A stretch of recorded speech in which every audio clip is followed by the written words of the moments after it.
Hello guys, তোমাদের সঙ্গে আজকে আমি শেয়ার করব আমি একটা অনলাইন থেকে ড্রেস নিয়েছিলাম পয়লা বৈশাখে পরার জন্য। তো ওই ড্রেসটা ঠিক কেমন এসেছে না এসেছে সেই আনবক্সিংটা তোমাদের সামনেই করব।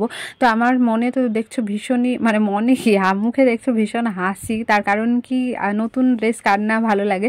আমারও তো অনেক অনেক ভালো লাগছিলো আর আমি অনেক এক্সাইটেড ছিলাম যে আমি যেমনটা দিয়েছি তেমনটা আসবে কিনা।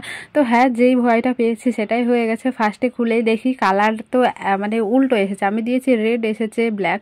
তো ওই নিয়ে তো মন খারাপ হয়ে গেলো। আমি যখন ভিডিওটা অন করলাম দেখতেই পারলে যে কতটা মুখে হাসি নিয়ে খুলছিলাম। আর নতুন ড্রেস কার না ভালো লাগে, কিন্তু তার সত্যি কী বলো তো, অনলাইনে যে কোনো ড্রেস বা যাই অর্ডার দাও না কেন, যতক্ষণ না আসবে ততক্ষণ মনে শান্তি পাওয়া যায় না। কারণ কি হয়, কালার ডিফারেন্ট আসবে, না হলে কোয়ালিটি ডিফারেন্ট আসবে। তো কোয়ালিটিটা মোটামুটি ভালোই ছিল, যেমন কি চিকনকারি কুর্তি বা চুড়িদার যাই বলো না কেন, যেমনটা হয় ঠিক তেমনটাই এসেছিলো। কিন্তু আমার সব যেটা মেন পয়েন্ট সেটাই তো খারাপ এসেছে। কারণ কি, আমি তো ব্ল্যাক কালার একদমই পরি না। কারণ কি, আমি নিজেই ব্ল্যাক, তো সেই কারণে ব্ল্যাক কালার পরি না। ব্ল্যাক কালারটা আমি একটু ইগনোর করি। আর ব্ল্যাক কালার যে আমার একদম খারাপ লাগে এরকমটা না, কিন্তু গায়ের সঙ্গে যদি ড্রেসের কালার মিশে যায় তাহলে কেমন লাগবে বলো।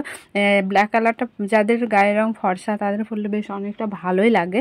তো বোনও দেখতে এসেছিলো, আমি দেখছিলাম, মন খারাপ করছিলাম আর চেঁচাচ্ছিলাম। তো ও আবার চেঁচানো শোনে এলো, এসে দেখছে যে ওরও তাই পছন্দ হয়নি। একটু পরেই দেখি, কারণ কি আমি কালো কালারের ড্রেস তো পরি না।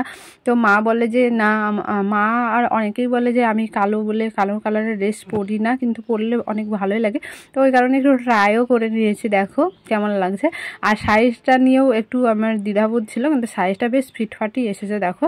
তো কেমন লাগছে বলো। জানি ক্যামেরায় ভালো লাগছে, কিন্তু অরিজিনাল আমার মনে হচ্ছিলো যেন ভালো লাগছিল না, আর বোনও বলছিল ভালো লাগছে না।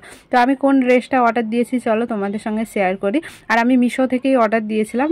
আর মিশোতে একটু কম দাম থাকে, আর অন্য জায়গা থেকে নিলে না আমার একদম ভরসা হয় না যে এত টাকা দিয়ে জিনিস নিব তারপর যদি খারাপ আসে। ওই কারণে যেগুলোই নিই মিশো থেকে নিই অল্প দাম, আর অবশ্যই রিটার্ন দেওয়া হবে।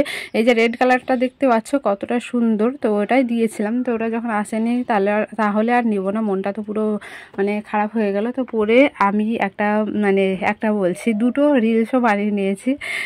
জানি না কাজটা কীরকম খারাপ কি ভালো করলাম, কারণ কি এর আগে কোনোবার যদি খারাপ ড্রেস আসে সেগুলো পরিও না।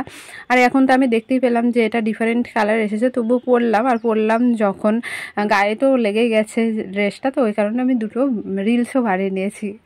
জানি না অন্যায় করলাম কিনা, তো যদি করি তাহলে তোমরা অবশ্যই কমেন্ট করে জানিও। তো আমি আবার রীতিমতো ড্রেসটা ভালোভাবে ভাঁজ করে রেখে দেবো, আর রিটার্ন অবশ্যই করব।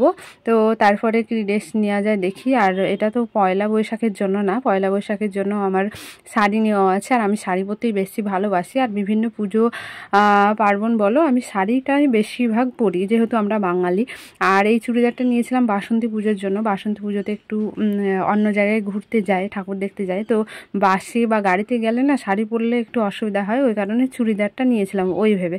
তো হলো না, দেখা যাক, দোকান থেকেই নিতে হবে। কি বলো তো, দোকানে নিব বললেই তো নেওয়া হয় না, যেহেতু আমার গায়ের কালারটা কালো। ওই কারণে না দোকানে গিয়ে সেই মানুষগুলোকে অনেক খাটাখাটনি করতে হয়, ওটা আমার ভালো লাগে না। ওই জন্য চেষ্টা করি অনলাইন থেকে নেওয়ার, কিন্তু যতবারই নিয়েছি ততবারই আমার সঙ্গে এরকমটা হতেই থাকে। আর তারপরে আমি ভাবি অনলাইনে আর জামা কাপড় নেব না, তারপর আবার নতুন নতুন জামা কাপড় দেখি আর তখন আবার নিতে ইচ্ছা হয়, আর এরকমটাই হয়।